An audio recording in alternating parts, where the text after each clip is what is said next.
Ahoj, toto je Tabi a ukáže ti, ako funguje svet peňazí. Prvá kapitola – výmenný obchod. Pozrime sa bližšie na barter. Niekedy môžeš obchodovať aj bez peňazí. Ľudstvo na modrej planéte používalo výmenný obchod ešte predtým, ako vynašlo platidlá. Volá sa to barter. Aj ty vieš robiť výmenný obchod.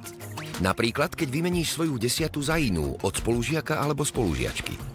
Skôr ako niečo svoje vymeníš, poriadne zhodnoť, akú to má pre teba cenu a nezabudni sa poradiť s rodičom.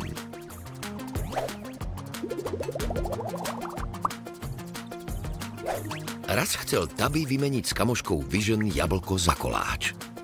Ona nechcela a povedala, že koláč má väčšiu hodnotu ako jablko. Voláme to objektívna hodnota. Vyjadruje, ako sú veci drahé. Koláč má väčšiu hodnotu, pretože je vyrobený z viacerých surovín a kým ho niekto pripraví, zaberie mu to veľa času. Jablká rastú všade a preto je koláč drahší ako jablko. Existuje však aj subjektívna hodnota. Tá hovorí o tom, ako je pre teba osobne niečo vzácne a dôležité. Napríklad pre Vision má väčšiu subjektívnu hodnotu staré strúhadlo ako úplne nové pero.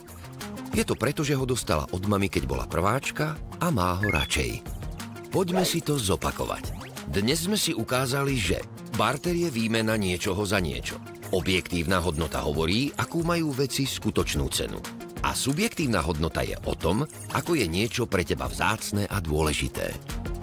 Chceš si precvičiť svoje znalosti z tejto kapitoly aj na papieri? Budeš potrebovať vytlačenú prvú kapitolu učebnice Tatra School s názvom Výmenný obchod. Nájdeš ju na www.tatraschool.sk v časti Učebnica. Potom už len pero, ceruzku a farbičky.